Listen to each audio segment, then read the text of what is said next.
তাদের প্রতিবেদন প্রধান উপদেষ্টা ডক্টর মোহাম্মদ ইউনূসের কাছে জমা দিয়েছে, যেখানে বলা হয়েছে 2008 সালের পর 2014, 18, 24 সালে জাতীয় সংসদ নির্বাচনে অনিয়ম ও দুর্নীতির মাস্টার প্ল্যান হয়েছিল।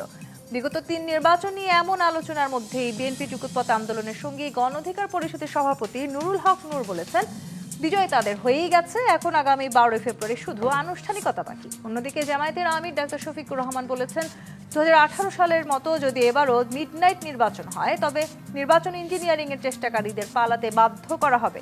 সম্প্রতি নির্বাচন নিয়ে করা জরিপগুলো হাড্ডাহাড্ডি লড়াইয়ের আভাস দিলেও শেখ হাসিনার শাসনামলের মতো মিডনাইট নির্বাচনের প্রশ্ন এবারও আসছে কেন? এছাড়া ফ্যাসিস্ট হটিয়ে যে অন্তর্বর্তী সরকারকে ক্ষমতায় বসিয়েছে জনগণ, সেই সরকারেরও কেন আমলাতন্ত্রের কাছেই হলো পরাজয়? এসব নিয়ে আলোচনায় আজ রাজখান স্টুডিওতে আছেন বিএনপি শিক্ষা বিষয়ক সহ সম্পাদক ও সাবেক সংসদ সদস্য হেলেন জারিন খান, বাংলাদেশ জামায়াত ইসলামের কেন্দ্রীয় মজলিসের শুরা সদস্য অ্যাডভোকেট আতিকুর রহমান এবং জাতীয় পার্টির প্রেসিডিয়াম সদস্য প্রকৌশলী ইকবাল হোসেন তাপস। স্বাগত জানাচ্ছি আজকের রাজকাহনে। প্রকৌশলী ইকবাল হোসেন তাপস, আমলাতন্ত্রের কাছে আত্মসমর্পণ করেছে সরকার, টিআইবি রিপোর্ট সেই কথা বলল, অর্থাৎ এই আমলাতন্ত্র থেকে এবং আমলাতন্ত্র সরকারের হয়ে কাজ করবে এই পরাধীনতা থেকে আসলে মুক্তি পেতে চেয়েছিল বাংলাদেশ, এবং সে কারণে একটি বিশাল গণ অভ্যুত্থানও দেখলাম আমরা। এরপরেও এই অন্তর্বর্তী সরকারের আমলেও যখন টিআইবি রিপোর্টে এমন প্রসঙ্গ উঠে আসে, তখন আসলে এই আমলাতন্ত্র দিয়ে সামনের নির্বাচনকে আপনারা কিভাবে দেখছেন? ধন্যবাদ আপনাকে, ধন্যবাদ আমার দুই সহ আলোচককে। দেখেন, বাংলাদেশ বরাবরই আমলাতন্ত্রের জালের মাঝে আটকে ছিল এবং সেই আমলাতন্ত্রকে পুঁজি করে বিগত দিনের সরকার যে রাষ্ট্র পরিচালনা করেছিলেন, সেই আমলাদের ঘাড়ের উপরে বসি যত অপকর্ম আছে সব করেছেন। সেই আমলাতন্ত্র এমন একটি শক্ত বেড়াজাল, সেটাকে আমরা ভেবেছিলাম যে জুলাই আন্দোলনের পরে এটা ভাঙা সম্ভব হবে। এখন যদি বলে যে আমলাতন্ত্রকে, সেই আমলাতন্ত্রের একই আমলাতন্ত্রের বেড়াজালে এই সরকারও আবদ্ধ হয়ে আছে বা কোনো পরিবর্তন দেখছি না আমরা, তাহলে সেটা হবে জাতির জন্য অত্যন্ত দুঃখজনক এবং দুর্ভাগ্যজনক। এটা না পারার পিছনে কিছু কারণ থাকতে পারে, যেমন দেশটাকে তো আমলারা চালায়, কিন্তু তার পিছনের যে শক্তি সেটা হলো রাজনৈতিক শক্তি। এই সরকার আসার পরে, এই ইন্টারিম সরকার আসার পরে যারা দেশের যে আইন শৃঙ্খলা এবং অন্যান্য পরিবর্তনের সাথে যারা জড়িত, তাদের যে একটা অভিজ্ঞতার অভাব ছিল সেটা আমরা এখন ভালো করে বুঝতে পারছি এবং আমরা হাড়ে হাড়ে টের পাচ্ছি, যে কারণে তারা এই আমলাতন্ত্রের বেড়াজাল থেকে বের হতে আসতে পারেন। এবং আমার দৃষ্টিতে যেটা মনে হয়, যারা এখানে এই বর্তমান সরকারের সাথে যে ইন্টেরিয়াম গভর্নমেন্টের উপদেষ্টা এবং প্রধান উপদেষ্টা সহ যারা আছে, তারাও কম বেশি আধা আমলাতান্ত্রিক মানুষ, সুতরাং তাদের কাছ থেকে আমরা খুব বেশি ভালো কিছু তারাই বলছেন যে এই উপদেষ্টা পরিষদের চাইতে আমলাতন্ত্র বেশি ক্ষমতাবান। সেটা হতেই পারে, কারণ তারা যেহেতু রাজনৈতিক ব্যক্তিত্ব না এবং তারাও আমলা না, তারা আধা আমলা, সুতরাং যারা আমলা এবং রাজনৈতিক ব্যক্তিত্ব যেহেতু তারা নয়, সুতরাং তাদের শক্তি তাদের থেকে বেশি হতেই পারে। এবং এটা আমাদের জন্য দুর্ভাগ্যজনক। আমরা আশা করিনি তাদের কাছ থেকে এই ধরনের একটি উক্তি। সেক্ষেত্রে আসলে যদি এই আমলাতন্ত্রের কাছে এই অন্তর্বর্তী সরকারের কে আত্মসমর্পণ করার যে তথ্য আমরা পেলাম টিআইবির এই রিপোর্টে, এই আমলা দিয়েই তো আসলে সামনে নির্বাচনটা অনুষ্ঠিত হতে যাচ্ছে, তারাই আসলে প্রশাসনে কাজ করবে এবং নির্বাচন পুরোপুরি এই প্রশাসনের অধীনেই হতে যাচ্ছে। সেই নির্বাচনে আসলে জাতীয় পার্টি কতখানি অংশগ্রহণ করতে পারবে সেটি নিয়েও শঙ্কা আছে, যদিও আপনাদের তরফ থেকে বলা হচ্ছে প্রায় 70টি আসনে হয়তো জাতীয় পার্টি নিশ্চিত জয় পেতে পারে, কিন্তু সামনের নির্বাচনকে তাহলে জাতীয় পার্টি কিভাবে মূল্যায়ন করবে যদি এই প্রশাসনের অধীনে নির্বাচনটা হয়? আপনারা দেখেন, এই আমলাতন্ত্রের বেড়াজাল থেকে যদি বের হতে না পারে, তাহলে বিগত দিনে যা ঘটেছিল আমার মনে হয় সামনের নির্বাচনেও তার থেকে ব্যতিক্রম আমরা কিছু দেখতে পাবো না। কারণ এই আমলাদের অধীনে নির্বাচন হচ্ছে এবং আপনি দেখেন সেখানে এই দুটি দল, যেমন আমার পাশে বসে আছেন জামাত ইসলামের একজন নেতা এবং তার পাশে বসে আছেন বিএনপির নেত্রী, ওনারাই তো এই সরকারের সাথে, আমি মনে করি এই সরকারের যে ক্ষমতা, এই সরকারের সাথে ওনারা জড়িত এবং ওনাদের মাধ্যমে এই সরকার পরিচালিত হচ্ছে বলে আমার কাছে মনে হচ্ছে। সরকারের সাথে আপনারা জড়িত ছিলেন, সেই অভিযোগ আছে, সেই সময় দুর্নীতির মাস্টার প্ল্যান হয়েছিল।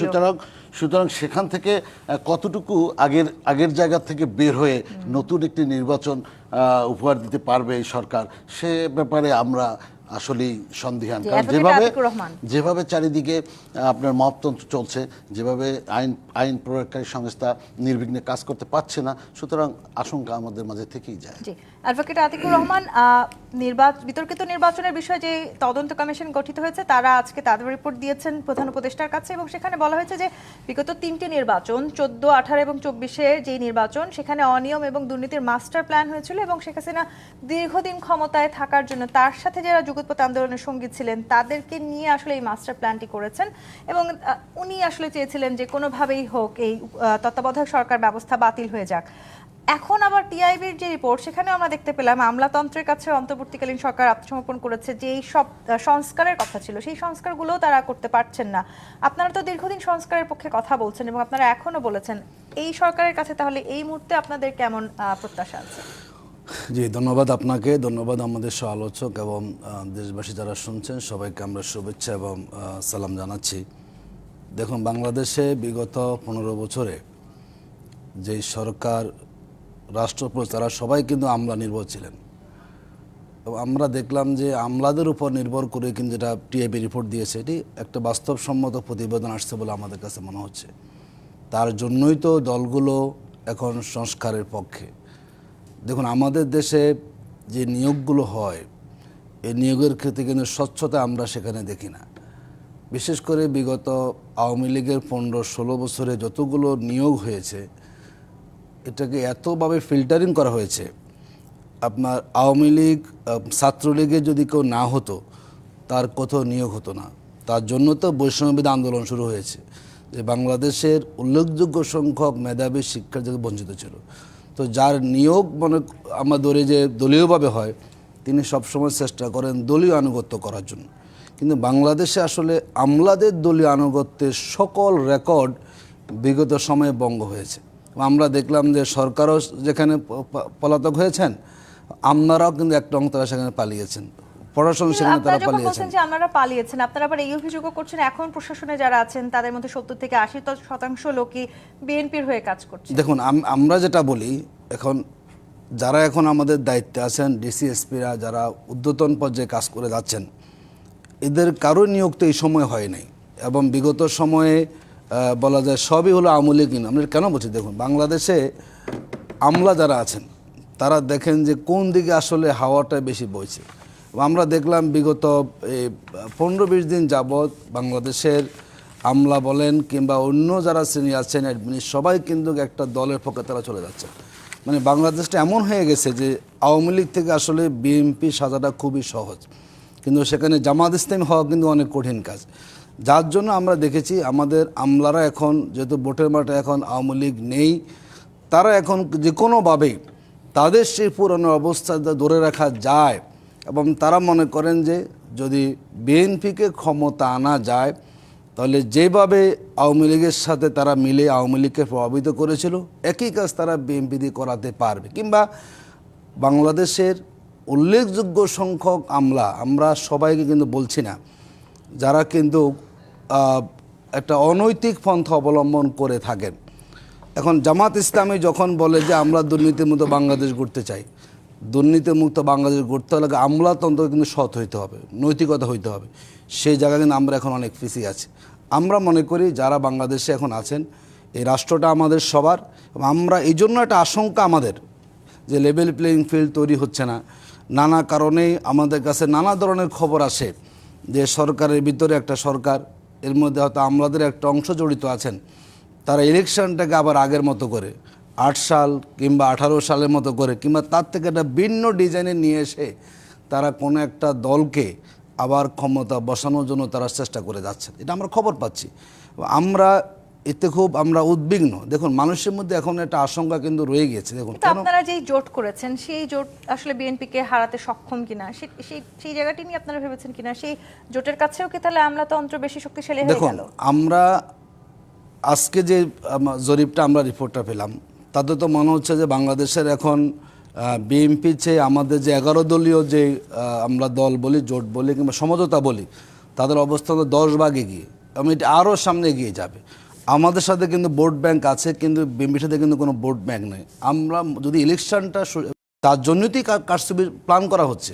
একটু হেলেন জেরিন খান আপনার যদি কাছে ইলেকশনটা সুষ্ঠু হয়, আমরা ধরে নেব বাংলাদেশের মানুষ এবারে যে ম্যান্ডেট এবং সাম্প্রতিক যে জরিপটা আসছে, যদিও জরিপ পুরোপুরি বিশ্বাস করি না, এটা জনমতের একটা প্রতিফলন। জি, তার হেলেন ভিত্তিতে জেরিন আমরা খান। মনে করি বাংলাদেশের নেক্সট ইলেকশনে 11 দল প্রধান জোট তারা উপদেষ্টা ক্ষমতা আজকে আসবে। বলেছেন আর যেন ভোট ডাকাতি না হয় সে বিষয়ে তিনি সতর্ক করেছেন। বিগত 3টি নির্বাচনকে বিষয় সময়ে আসলে যে ধরনের ডাকাতি হয়েছে সেটিকে তিনি উল্লেখ করেই কথা বলেছেন।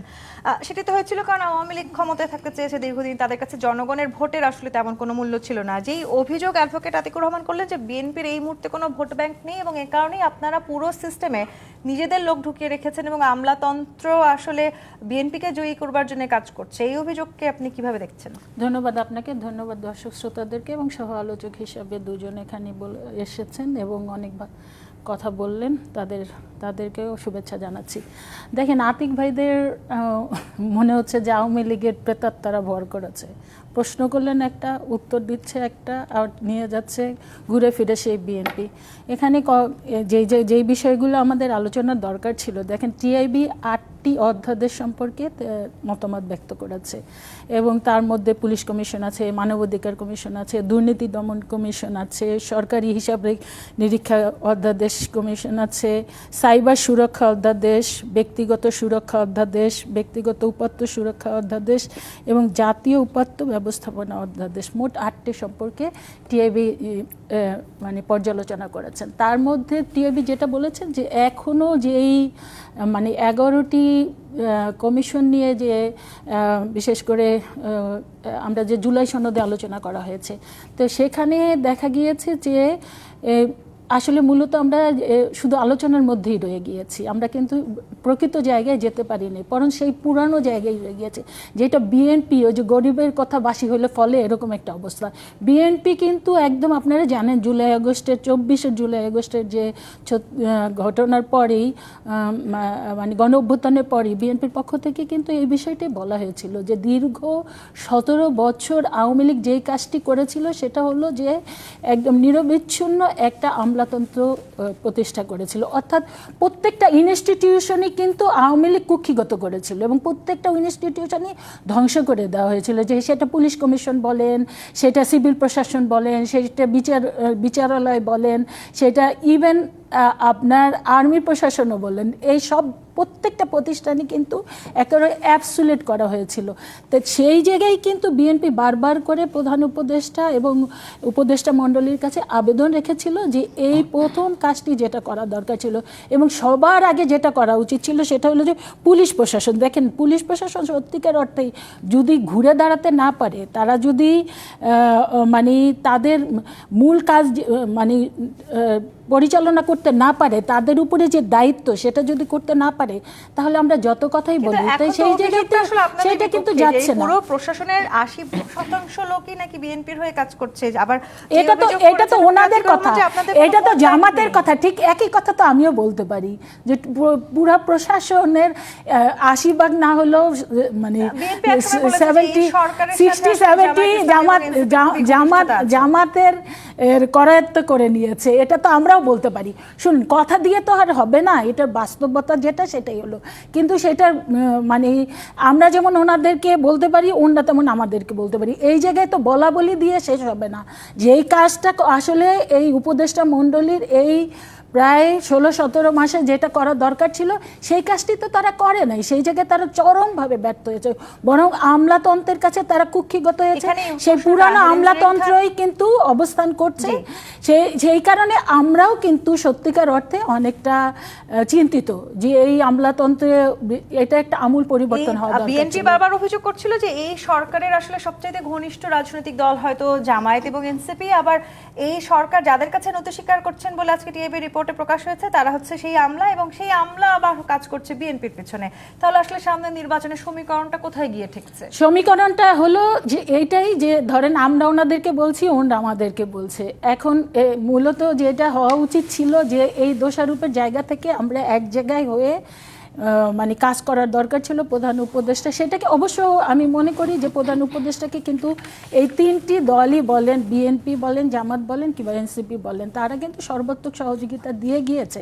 কিন্তু আমি জানি না এই উপদেষ্টা মণ্ডলী বলা হয় যে সর্বকালের সর্বশ্রেষ্ঠ দুর্বল একটি সরকার হচ্ছে এই প্রধান মানে এই বর্তমান যে উপদেষ্টা মণ্ডলী আছে সেটা।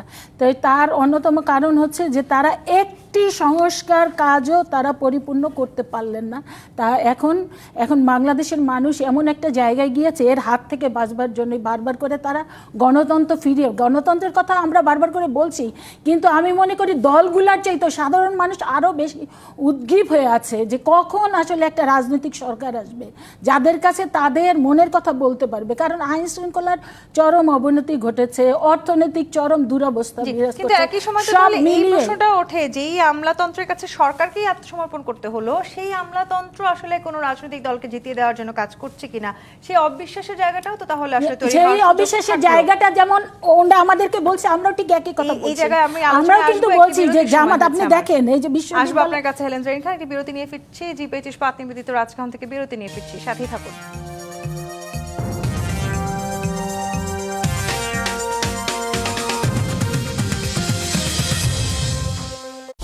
নিবেদক জিপিএইচ ইস্পাত। আমি তো ব্যবহার করেছি 600। 600? 600 কি? আরে 600 শুনেন নাই? 600 শুনেন 600 শুনেন নাই? 600 এটাই বাস্তব। বন্ধু 600 হলো জিপিএইচ ইস্পাতের 600 গ্রেডের রড। 600তে পিলার হয় সরু, তাই রুমগুলো হয় খোলামেলা। ভূমিকম্পে বিল্ডিং দুলবে কিন্তু সহজে ভেঙে পড়বে না। কম রডের খাঁচায় ঠানাই ঢোকে বেশি, পিলারের শক্তি হয় বেশি। জিপিএইচ কোয়ান্টামের 600 মানেই শক্ত ভিত, খরচ কম নিশ্চিত। Smart and handsome brightening cream and face wash দূর করে ফাইন পলিউটেন্টস, কমায় ডার্ক স্পটস, দেয় instant brighter look. Smart and handsome এখন রোজ কঠিন তেল চর্বিযুক্ত কড়া দাগের জন্য ব্যবহার করুন লেমন পাওয়ার সমৃদ্ধ এক্সপার্ট ডিশওয়াশ বার। তাই অর্ডিনারি বার বারবার, কিন্তু এক্সপার্ট জাস্ট একবার। খিচুড়ি কালভুনা আর মজো। না, বাবার কথা শোনো, কাচ্চি আর মজো। তুই বাবার কথা শোন, খিচুড়ি আর মজো।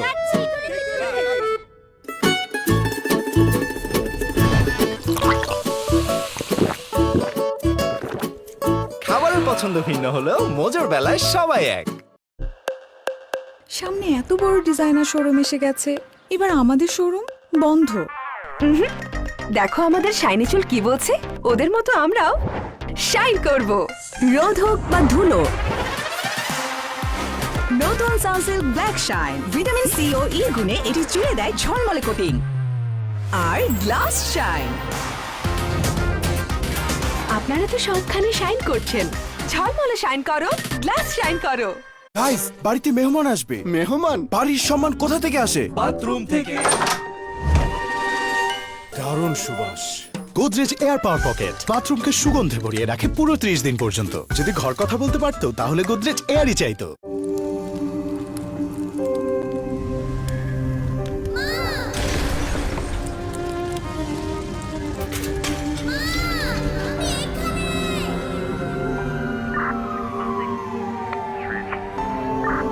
তার নাম প্রতারক আকিজ বশির কেবলস, বাংলাদেশের একমাত্র কেবলস যা দেয় 3 লেয়ার প্রোটেকশন আর 105 ডিগ্রি পর্যন্ত heat resistance.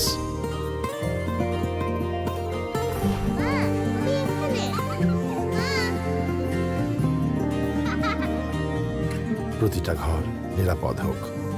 Akij Bashir cables, confidence within. Pipe খারাপ তো লাইফ খারাপ। চাই ইঞ্জিনিয়ারিং ম্যাটেরিয়ালে তৈরি সঠিক পুরুত্বের A1 SWR pipe and fittings. A1 engineers number 1 choice. Food poisoning, বাড়িতে তেলাপোকা আছে নাকি? তোমার একটু খেয়াল রাখা উচিত ছিল। আবার আমারে বলে যে আমি ঠিক মতো কাম করি না। কিন্তু আমি তো পাউডার দিয়েছিলাম।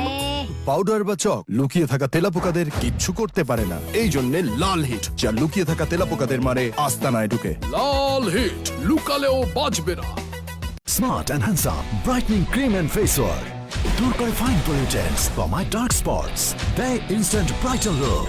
স্মার্ট এন্ড হ্যান্ডসাম এখন রোজ কাবাব আর মজো, পিৎজা আর মজো, pizza kebab, pizza kebab, pizza kebab. Thank you.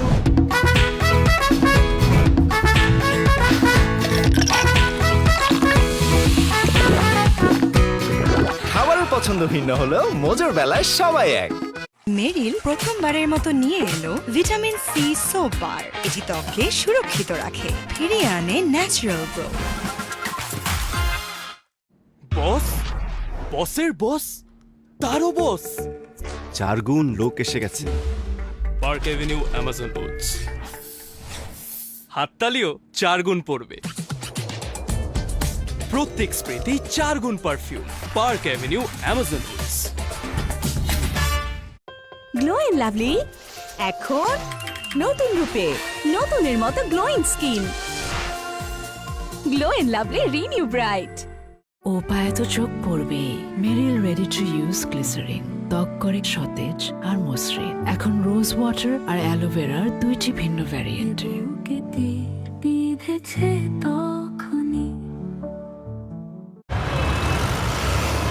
উফ, কি ধোঁয়া! ভাই, সিএনজিটা একটু সামনে নাও না। দিনে যখন ধোঁয়া থেকে বাঁচাও, তাহলে রাতে ধোঁয়া কেন? তাহলে গুড নাইট লিকুইড মেশিন, এটা মশা তাড়ায়, ধোঁয়া ছাড়ায়। Good night liquid machine. Smart and handsome brightening cream and face wash দূর করে ফাইন পলিউটেন্টস, কমায় ডার্ক স্পটস, দেয় instant brighter look. Smart and handsome এখন রোজ।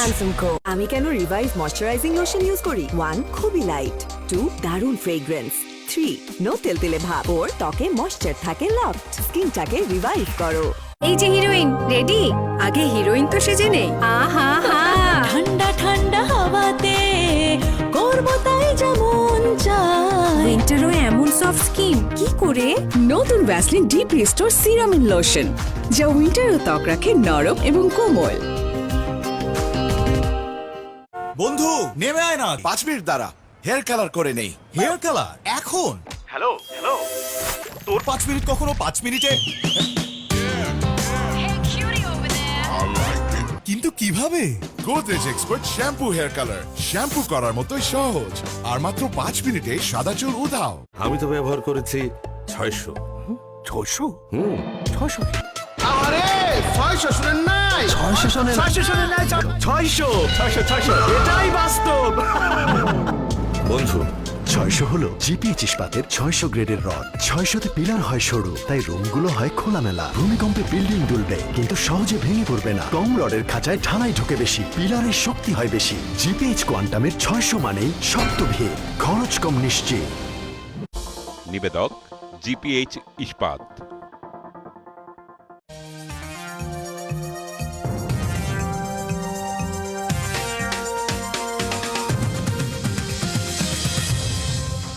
জিপিএইচ ইস্পাত নিবেদিত রাজখান দেখছেন। অ্যাডভোকেট আতিকুর রহমান, বিএনপি এবং জামায়াত ইসলামী পাল্টাপাল্টি অভিযোগ করছে এবং বিরোধী রাজনৈতিক দল হিসেবে আসলে এই প্র্যাকটিস বাংলাদেশের নতুন নয়।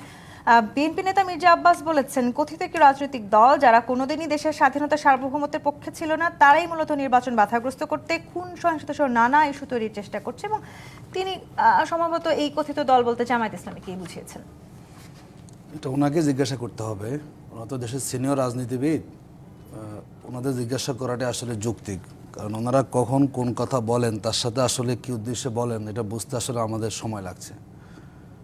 দেখুন, যারা আজকে এই কথাগুলো বলছেন তার সাথে আমরা লম্বা সময় ছিলাম, যে ওনারা অবস্থানটা এখন ব্যক্ত করছেন আমাদের নিয়ে, এগুলো এতদিন কেন বলেন নাই?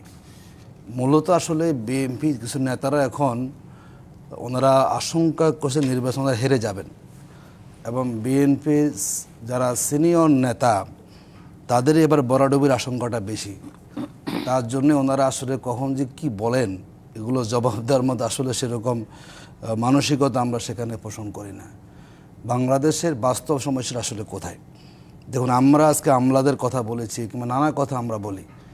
বাংলাদেশে যদি আপনি রাজনীতি সহ আমলাতন্ত্রের প্রভাব থেকে বেরিয়ে আসতে চান, অবশ্যই বাংলাদেশের রাজনীতির গুণগত পরিবর্তন আনতে হবে। সেই গুণগত পরিবর্তন আনতে আপনাকে সংস্কার প্রস্তাবগুলোকে আপনাকে বাস্তবায়ন করতে হবে।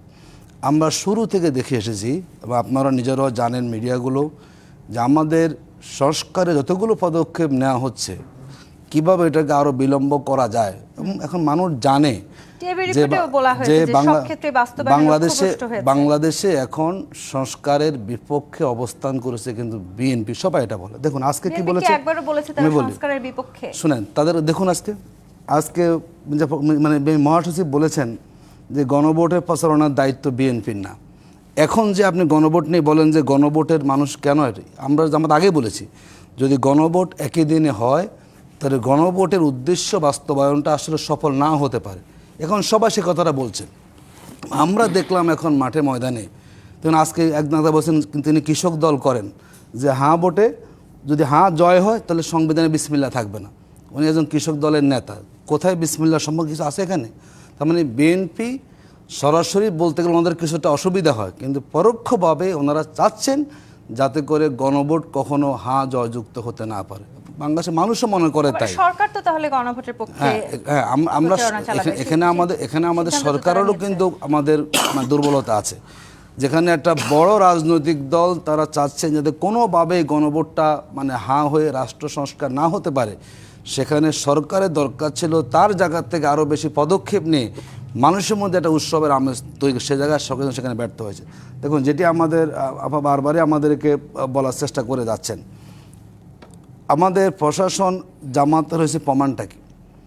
আমরা দেখলাম যে গত 25 তারিখের পর থেকে আজ পর্যন্ত বাংলাদেশের টোটাল অ্যাডমিনিস্ট্রেশনটা কিন্তু একটা দলের দিকে ঝুঁকে পড়েছে।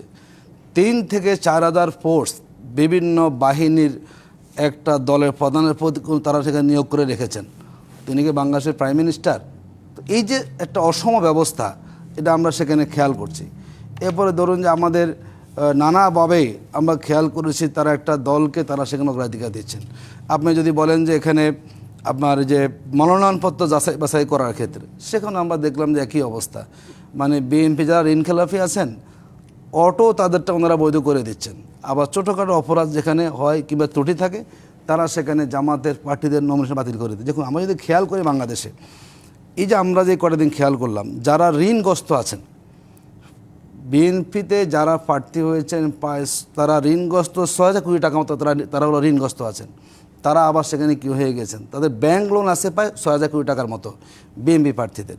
তো তারা সব কিন্তু নমিনেশন তাদের কী হয়ে বৈধ হয়ে গেছে। তো যারা ব্যাংকে ঋণ খেলাফি আছেন, এই ব্যাংকের ঋণ খেলে তারা আবার পূর্ণ তফসিল করে তারা যদি প্রার্থী হতে পারেন, আবার তারা কি করে, তারা একই কাজ সেখানে করবে। আমাদের কাছে মনে হচ্ছে সরকার সেখানে নানাভাবেই এবং নির্বাচনটাকে তারা ম্যানিপুলেট করার চেষ্টা করছে। এতদিন আপনারা অনেক অভিযোগ ছিল যেগুলো আপনারা বলেন নাই জামায়াত ইসলামীর বিরুদ্ধে, এখন বলার চেষ্টা করছেন, কারণ এখন আপনারা সংস্কারের বিপক্ষে কাজ করছেন, এখন আপনাদের ভোট ব্যাংক কমে গিয়েছে। আবার যেই অভিযোগ আজকে নির্বাচন নিয়ে প্রতিবেদনে বলা হয়েছে, বিতর্কিত 3টি নির্বাচন নিয়ে, সেখানে প্রশাসন, পুলিশ, ইসি, গোয়েন্দা সংস্থার একাংশ এই পরিকল্পনা বাস্তবায়নে রাষ্ট্রীয়ভাবে ব্যবহার করা হয়েছিল। এখনো তাহলে সেই একইভাবে এই সব কিছুকে ব্যবহার করা হচ্ছে কি? দেখুন, উনি যেটা বললেন যে আমলাতন্ত্র জামাত হয়ে গিয়েছে, এটা বুঝবো কি করে?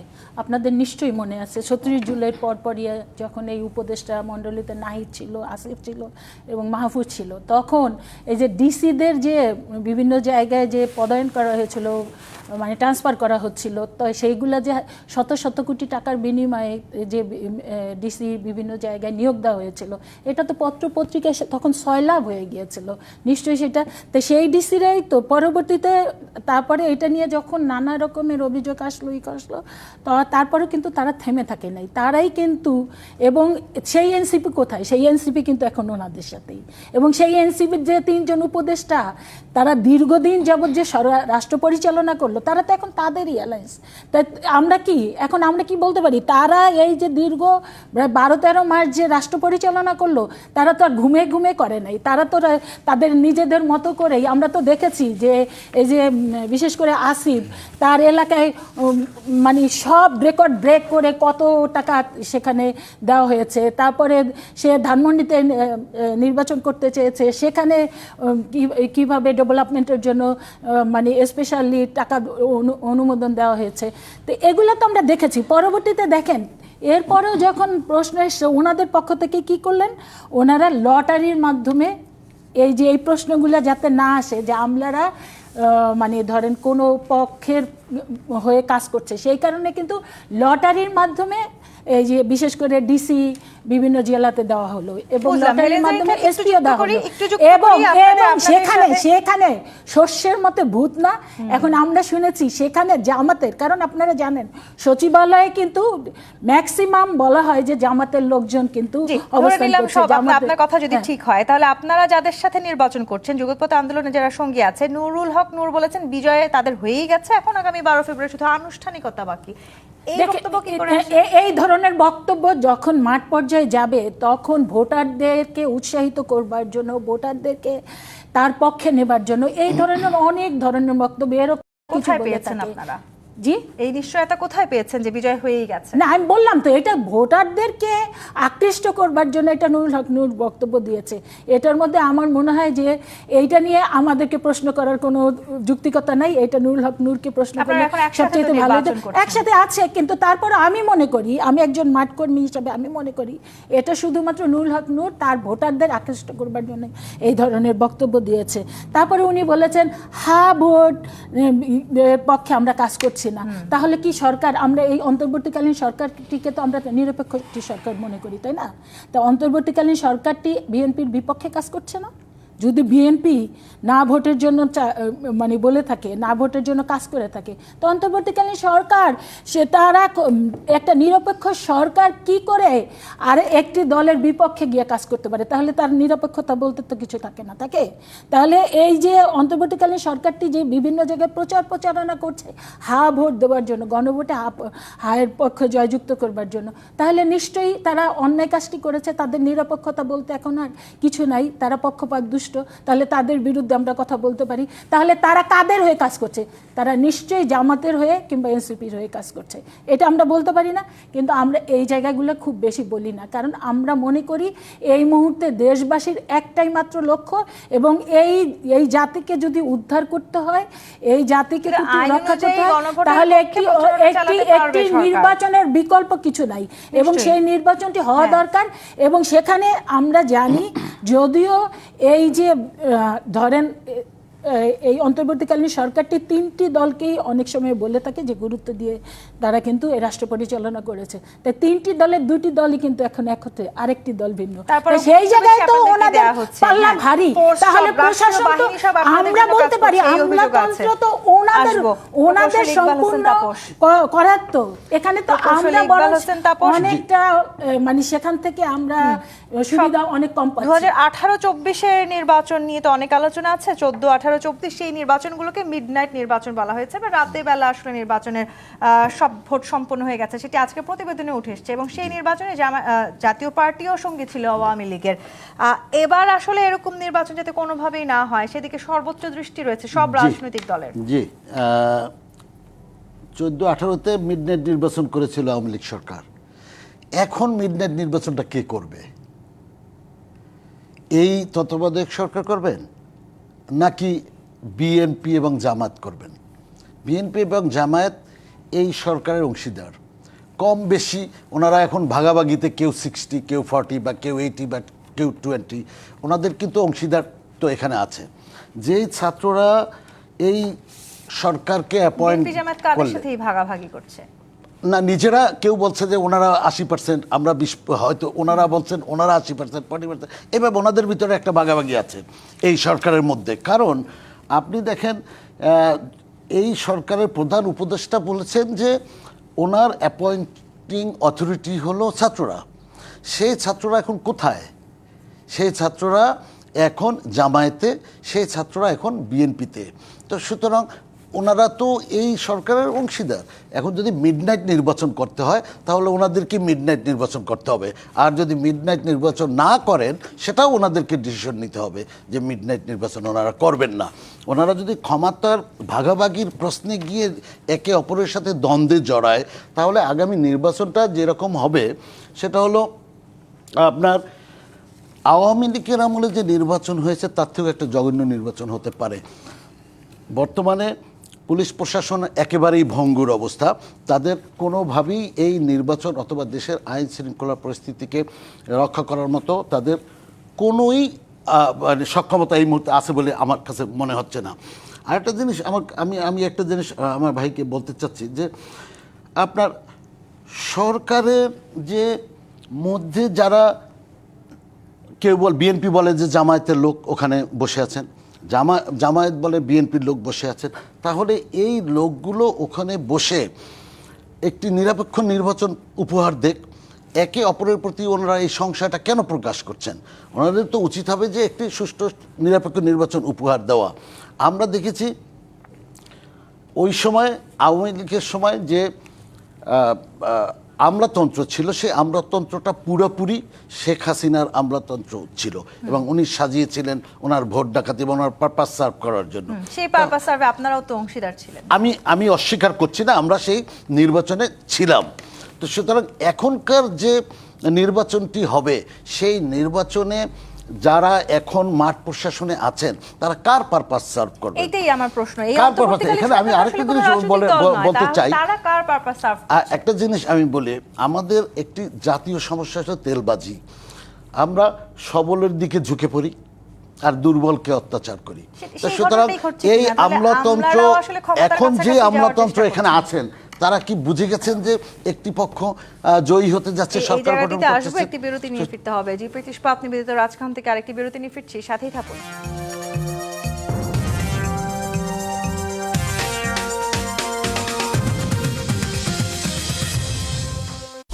নিবেদক জিপিএইচ ইস্পাত। আমি তো ব্যবহার করেছি 600। 600? 600 কি? আরে 600 শুনেন নাই? 600 শুনেন, 600 শুনেন নাই? 600 এটাই বাস্তব। বন্ধু, 600 হলো জিপিএইচ ইস্পাতের 600 গ্রেডের রড। 600তে পিলার হয় সরু, তাই রুমগুলো হয় খোলামেলা। ভূমিকম্পে বিল্ডিং দুলবে কিন্তু সহজে ভেঙে পড়বে না। কম রডের খাঁচায় ঢালাই ঢোকে বেশি, পিলারের শক্তি হয় বেশি। জিপিএইচ কোয়ান্টামের 600 মানেই শক্ত ভিড়, খরচ কম, নিশ্চিত। বলো তো কার জন্মদিন? আমার স্কিনের। এত গ্লোয়িং যা লাগে নতুন প্রতিদিন। গ্লো এন্ড লাভলি রিনিউ ব্রাইটের সাহায্যে। এর নাইসিনামাইড বুস্টার 2000 নতুন স্কিন সেলস জাগায় ভেতর থেকে। আরো নতুন, আরো গ্লোয়িং ত্বক। তাই প্রতিদিন বলো happy birthday dear skin. Glow and lovely renew bright. বন্ধু নেমে আয় না, 5 মিনিট দাঁড়া, হেয়ার কালার করে নেই। হেয়ার কালার এখন? হ্যালো, তোর 5 মিনিট কখনো 5 মিনিটে? কিন্তু কিভাবে? Godrej expert shampoo hair colour, shampoo করার মতোই সহজ আর মাত্র 5 মিনিটে সাদা চুল উধাও। ইঞ্জিনিয়ার সাহেব, বাড়ি ডিজাইন তো হলো, কিন্তু কোন রড দিয়ে বাড়ি বানাবো? অবশ্যই আকিজ ইস্পাত, কারণ ভালো মানের 500W রডের yield strength 500 MPa, tensile strength 625 MPa আর সর্বোচ্চ গুণগত মানের আকিজ ইস্পাতের টেনসাইল স্ট্রেংথ 700 MPa, অর্থাৎ ভালো মানের রডের থেকেও 12% বেশি। বুঝেছি, এখনই অর্ডার করছি অধিক শক্তিশালী আকিজ ইস্পাত। আকিজ ইস্পাত, কমিটেড টু কোয়ালিটি। গাইস, বাড়িতে মেহমান আসবে। মেহমান? বাড়ির সম্মান কোথা থেকে আসে? বাথরুম থেকে। দারুণ সুবাস। গোদরেজ এয়ার পাওয়ার পকেট বাথরুমকে সুগন্ধে ভরিয়ে রাখে পুরো 30 দিন পর্যন্ত। যদি ঘর কথা বলতে পারতো তাহলে গোদরেজ এয়ারই চাইতো। Smart and handsome brightening cream and face wash দূর করে fine pollutants for my dark spots, দেয় instant brighter look. Smart and handsome এখন রোজ উফ, কি ধোঁয়া! ভাই সিএনজিটা একটু সামনে নাও না। দিনে যখন ধোঁয়া থেকে বাঁচাও, তাহলে রাতে ধোঁয়া কেন? তাহলে গুড নাইট লিকুইড মেশিন, এটা মশা তাড়ায়, ধোঁয়া ছাড়ায়। Good night liquid machine. Diploma full cream milk powder যুগ যুগ ধরে ডেসার্টকে বানায় এতটা ডিলিশিয়াস, যার চোখ ধাঁধানোর স্বাদের কাছে হারবে সবাই। নিউজিল্যান্ডের খিচুড়ি, কালভুনা আর মজো। না, বাবার কথা শোনো, কাচ্চি আর মজো। তুই বাবার কথা শোন, খিচুড়ি আর মজো।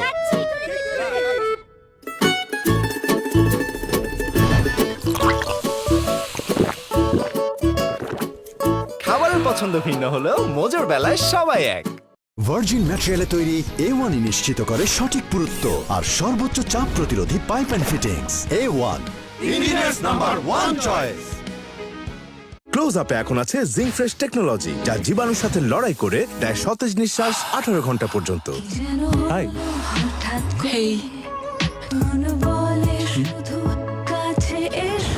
তোমার টিকিট। আর এটা তোমার। ক্লোজ আপ, 18 ঘন্টা সতেজ নিঃশ্বাস।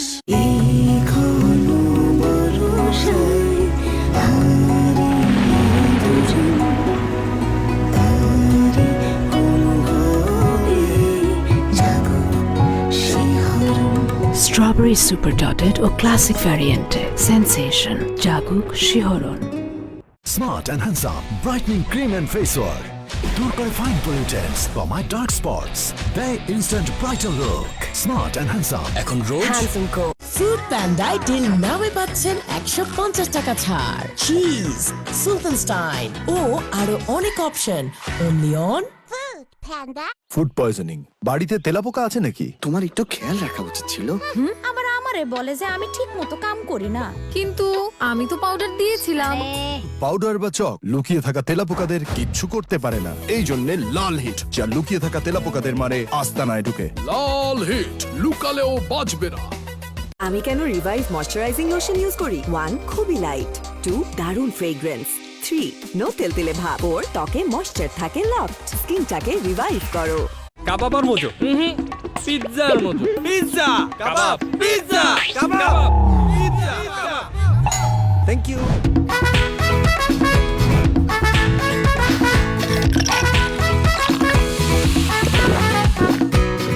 খাবারের পছন্দ ভিন্ন হলেও মোজোর বেলায় সবাই এক। নতুন স্বপ্ন নিয়ে প্রতিবার এগিয়ে যাই এক নতুন আশা নিয়ে। ঝড় হোক বা রোদ, কিছুতেই থামি না। জীবনের প্রতি মোড়ে সাথে থাকে আমার নতুন উজ্জ্বলতা। আর কাপড়ের উজ্জ্বলতার জন্য? তার জন্য আছে নতুন রিন, যার প্রোসিএস টেকনোলজি গভীর থেকে পরিষ্কার করে আর ধরে রাখে কাপড়ের নতুনের মতো উজ্জ্বলতা। নতুন রিন অ্যাডভান্স পাউডার, নতুনের মতো উজ্জ্বল। Diploma full cream milk powder যুগ যুগ ধরে ডেসার্টকে বানায় এতটা ডিলিশিয়াস, যার চোখ ধাঁধানোর স্বাদের কাছে হারবে সবাই। নিউজিল্যান্ডেরই দাগ যেখান থেকেই আসুক না কেন, তাই যে কোনো রকম দাগ ময়লাকে দাও ফার্স্ট ওয়াশের last warning. First wash detergent powder, যার এনজাইম সমৃদ্ধ মাল্টি বুস্টার মুহূর্তেই যে কোনো রকম দাগকে দূর করে এবং এর কালার গার্ড কাপড়ের রঙকে রাখে নতুনের মতো ঝকঝকে। সাদার আরেক নাম ফার্স্ট ওয়াশ ডিটারজেন্ট পাউডার। আমি তো ব্যবহার করেছি 600। 600? 600 কি? আরে 600 শুনেন নাই? 600 শুনেন? 600 শুনেন নাই? 600 এটাই বাস্তব।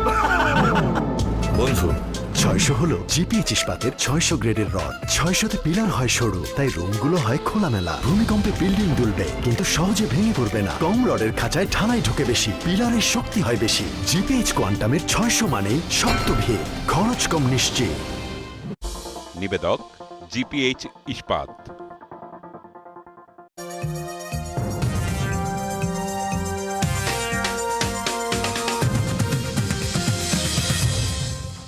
আর একবার আমন্ত্রণ জিপিএইচ ইস্পাত নিবেদিত রাজখানের প্রকৌশলী ইকবাল হোসেন তাপস। আমলাতন্ত্রের কাছে অন্তর্বর্তী সরকার আত্মসমর্পণ করলো, নাকি আসলে যখন যারা ক্ষমতার খুব কাছাকাছি থাকে ঠিক তখন তাদের কাছে আসলে সবাই আত্মসমর্পণ করে, পুরো আমলাতন্ত্র? দেখেন, নিয়ন্ত্রক বলে একটা কথা আছে। আমরা যখন 2014-18-তে, আপনি একটু আগে বলেছিলেন যে আমরাও তো 2014-18-তে নির্বাচন করেছিলাম। আমরা জাতীয় পার্টি নির্বাচন করেছিল, কিন্তু জাতীয় পার্টির নিয়ন্ত্রক ছিল না, নিয়ন্ত্রক ছিল আওয়ামী লীগ এবং তার সাথে জড়িত ছিল আমরারা এই জিনিসটাকে মেক ইট হ্যাপেন। আমরা যে যাই বলি না কেন, সবার আগে আমাদেরকে ঠিক হতে হবে। আমরা যদি ঠিক না হই, আমলারাও ঠিক হবে না, রাজনীতিবিদরা ঠিক না হলে আমলারা ঠিক হবে না। সুতরাং আমলাদেরকে আমাদের কি ঠিক করতে হবে। শুধু আমলাদের কি আমরা একতরফাভাবে দায়ী করলে হবে না, আমলাদের পিছনে তো আমরাই আছি। একটা জিনিস আমার আতিক ভাই একটু আগে বলেছেন যে একটা বিশেষ দলের একজন প্রধানকে মানে সবাই তার দিকে ঝুঁকে গিয়েছে, হ্যাঁ, প্রচুর নিরাপত্তা দিচ্ছে। হ্যাঁ, উনি বলছেন, কিন্তু পাশাপাশি যদি উনি আরেকটু নিরপেক্ষভাবে দেখতেন যে সারা দেশে এত মব হচ্ছে, সেটা নিয়েও যদি উনি সোচ্চার কথা বলতেন, তাহলে আমরা মনে করতাম যে আমরা একটা মাঝামাঝি জায়গায় আছি। দেশের পরিবর্তন, আমাদের পরিবর্তন দরকার, দেশের পরিবর্তন দরকার। এবং পরিবর্তন যদি আমাদের রাজনৈতিক দলগুলোর মধ্যে হওয়া প্রয়োজন, অবশ্যই রাজনৈতিক দলগুলোকে, যেহেতু রাজনৈতিক দলেরাই দিন শেষে রাষ্ট্র পরিচালনা করেন, সুতরাং রাজনীতিবিদদের আগে পরিবর্তন, নিজেদের মধ্যে পরিবর্তন হতে হবে। দেখেন, ওনারা একটি আন্দোলন করলেন, সেই আন্দোলনে বিভিন্ন মতাদর্শের মানুষ ওনারা একসাথ হয়ে আন্দোলন করলেন। আন্দোলনের ক্রেডিট কেউ নিতে চাচ্ছেন, কেউ বলছে আমরা করেছি, কেউ বলছেন আমরা করেছি। এখন যে ওনাদের মধ্যে যে মত পার্থক্য, তাতে প্রতীয়মান হয় যে এই আন্দোলনটা কারোর একার পক্ষের আন্দোলন ছিল না, সম্মিলিত আন্দোলন ছিলেন। এখন যখন ওনাদের যার যার স্বার্থের দিকে ওনারা চলে আসছেন, অর্থাৎ এখন নির্বাচনের সিট দরকার, তখন সেই আন্দোলনের সকল আদর্শকে ছুঁড়ে ফেলে দিয়ে এখন ওনারা সবাই নির্বাচনী বৈতরণী কীভাবে পার হবেন, কে ধানের শীষে উঠবেন, কে নৌকা বা আপনার দাঁড়িপাল্লায় উঠবেন, এই প্রতিযোগিতায় সবাই ব্যস্ত। সুতরাং আমাদেরকে পরিবর্তন হতে হবে, ওনাদেরকে পরিবর্তন হতে হবে, রাজনীতিবিদদের পরিবর্তন হতে হবে, যদি আমলাকে পরিবর্তন করতে হয়। অ্যাডভোকেট আতিকুর রহমান, জামায়াতের আমির বলেছেন যে মিডনাইট নির্বাচনের এক ধরনের সম্ভাবনার কথা তিনি বলেছেন, এবং সেক্ষেত্রে নির্বাচন ইঞ্জিনিয়ারিংদের যারা চেষ্টা করবে তাদের পালাতে বাধ্য করা হবে, সেই কথা আপনারা বলেছেন। যে সময়টাতে আসলে নির্বাচন ঘিরে হাড্ডাহাড্ডি লড়াইয়ের আভাস আছে, এই হাড্ডাহাড্ডি লড়াইটাই তো আসলে দীর্ঘদিন আমরা দেখতে চাইছিলাম। এই সময়টাতে এসে আপনারা মিডনাইট নির্বাচনের কেন আশঙ্কা করছেন? দেখেন, আশঙ্কার অনেকগুলো জায়গা আছে, এবং আমরা যেটা বলি রাজনীতিবিদরা বিভিন্ন তথ্যপত্রকে বিশ্লেষণ করে সেখানে বলে থাকেন, কারণ এটি আমাদের যথেষ্ট সংশয়ের কারণ আছে। দেখুন, বাংলাদেশের মানুষ এখনও আমাদেরকে জিজ্ঞেস করে ইলেকশন 12 তারিখে হবে কি না, একটা কোশ্চেন। দ্বিতীয় হচ্ছে যে আমরা ভোটের দিন ভোট দেওয়ার সুযোগ পাবো কি না, ভোট কেন্দ্র আমরা স্বাভাবিক সেখানে পাবো কি না, এই যে কথাগুলো আছে আমাদের কাছে মনে হচ্ছে রাষ্ট্রযন্ত্র কোনো একটা জায়গাতে, আমরা বারবারই বলি এবং নানাভাবে আমাদের কাছে বিভিন্ন খবরও আসে, আমরা এই খবরকে বিশ্বাস করতে চাই না। হ্যাঁ, আমরা বলেছি মিডনাইট নির্বাচন হওয়ার ষড়যন্ত্র সে করতে না পারে। বাংলাদেশের মানুষের কাছে মানুষ আর সাধারণ ইলেকশন দেখতে চায় না। দেখুন, আওয়ামী লীগ করিয়েছে না, আওয়ামী লীগ যাদেরকে দিয়ে আগে ব্যালট বক্স পূরণ করেছে, আওয়ামী লীগ যাদেরকে দিয়ে আপনার রাতের বেলা ইলেকশন করিয়েছে, সবাই তো জানি কারা করেছে। ওই সময় যারা ডিসিএসপিরা ছিলেন দলদাস, এবং তারা শতভাগ এমনও হয়েছে যে মানে 100-এর উপরে সেখানে তারা ভোট কাস্ট করেছেন না, সেখানে তারা তো এখনও আছেন। আমাদের এই প্রশাসনে এখনও আওয়ামী লীগের লোক আছে না, আপনি হয়তো পরিবর্তন করেছেন লটারি দিয়ে, দলীয় আনুগত্য করার লোক তো এখানে আছে সেখানে, যারা চাচ্ছে না আবার ইলেকশনটা সুষ্ঠু হোক।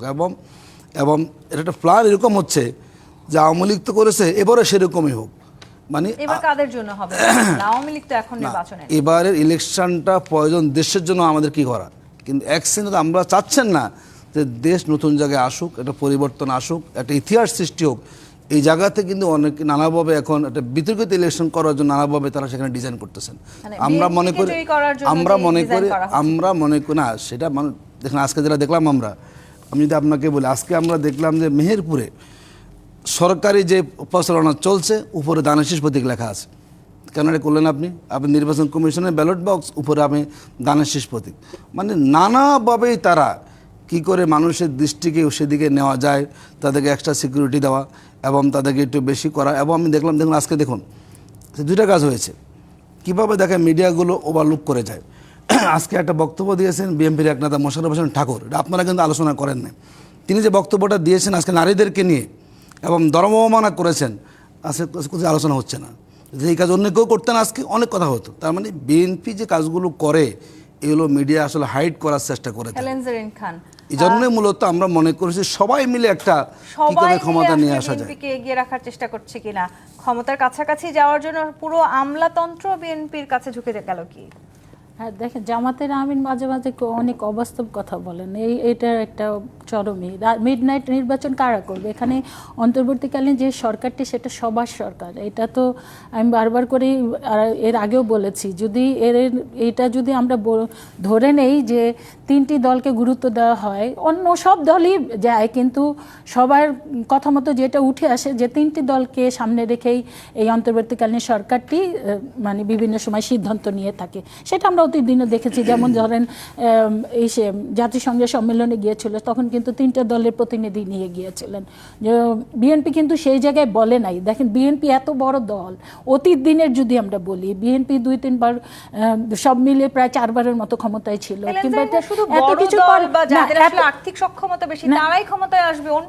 এত কিছুর পরও কিন্তু বিএনপি এটা নিয়ে কোনো কথা বলেনি। এখন ধরেন না, তারাই কেবল ক্ষমতায় আসবে সেটা না, বারবার করে তাদেরকেই ক্ষমতায় জনগণ আনছে, জনগণ তাদেরকে আস্থায় রেখেছে, জনগণ তাদেরকে বিশ্বাস করে। এখনও যে বিভিন্ন যে জরিপগুলো আসছে সেখানে কিন্তু উঠে আসছে বিএনপি মানে আবার ক্ষমতায় আসছে জনগণের ম্যান্ডেট নিয়ে। এটা তো আমরা কিছু বলছি না, এটা তো কিন্তু বিভিন্ন জরিপ থেকে উঠে আসছে। আমরা আমাদের পক্ষ থেকে যেটা বলছি যে ওনারা যে, প্লিজ আপনার কথার সময় কিন্তু আমি বলি নাই, আমরা যেটা বলছি সেটা হলো যে একটা অবাধ সুষ্ঠু নিরপেক্ষ নির্বাচন বিএনপি সবসময় মনে প্রাণে চাচ্ছে। আর ওনারা যে রাতের নির্বাচনের কথা বলছেন, কারা রাতের নির্বাচন করবে? বিএনপি কি ক্ষমতায় আছে? বিএনপি কি ক্ষমতায় আছে? এই ডিসিএসপি তো বিএনপি যদি ধরেন, আমরা তো বারবার তখন তো ওনরা এই যে যাদের এনসিপি যাদেরকে সাথে নিয়েই করেছে, তারা তো এই ডিসিএসপি থেকে কোটি কোটি টাকা নিয়ে তাদেরকে রক্ষা করেছে এবং তাদেরকে বিভিন্ন ভালো ভালো জেলায় জেলায় তাদেরকে নিয়োগ দিয়েছে। এখন তাদেরকেই তারা কোলে তুলে নিয়েছে। তো এই জন্য কারা দায়ী? ওনারা তো দায়ী। আমরা তো বলেছিলাম যে একটা, তারপরে আমরা দেখেন পুলিশ প্রশাসন সবার আগে কিন্তু বিএনপি বলেছিল যে সবার আগে যেটা দরকার সেটা হলো পুলিশ প্রশাসনকে ঢেলে সাজানো দরকার, সেটা যেই জায়গায় কিন্তু কাজ করা হয় নাই। সেই জন্য দায়ী কারা? সেই জন্য দায়ী তো ওনারা, সেই জন্য দায়ী এনসিপি। বিএনপি কে কেন বলা সময় দেওয়ার জন্য। দর্শক, আজকের মতো বিদায় নিচ্ছি। জিপি ইস্পাত লিমিটেড রাজভবন থেকে ফিরবো আগামীকাল রাত 10টায় নতুন রাজভবন নিয়ে। ডিবিসির সঙ্গে থাকুন।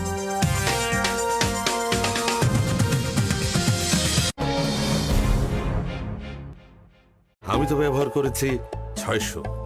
600? 600 আরে 600 শুনেন নাই? 600 শুনেন, 600 শুনেন নাই? 600 এটাই বাস্তব। বন্ধু 600 হলো জিপিএইচ ইস্পাতের 600 গ্রেডের রড। 600তে পিলার হয় সরু, তাই রুমগুলো হয় খোলামেলা। ভূমিকম্পে বিল্ডিং দুলবে কিন্তু সহজে ভেঙে পড়বে না। কম রডের খাঁচায় ঢালাই ঢোকে বেশি, পিলারের শক্তি হয় বেশি। জিপিএইচ কোয়ান্টামের 600 মানেই শক্ত ভিড়, খরচ কম, নিশ্চিত।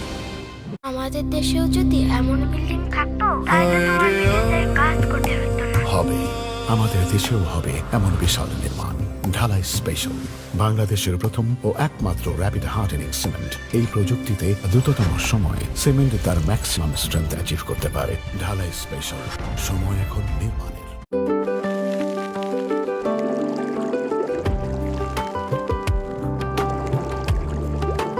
বাছাইকৃত সেরা পাতা থেকে তৈরি, কড়া লিকারের অ্যান্টিঅক্সিডেন্ট ও ফ্লেভোনয়েড সমৃদ্ধ ফ্রেশ প্রিমিয়াম টি। এক কাপে কাঁপিয়ে দিন।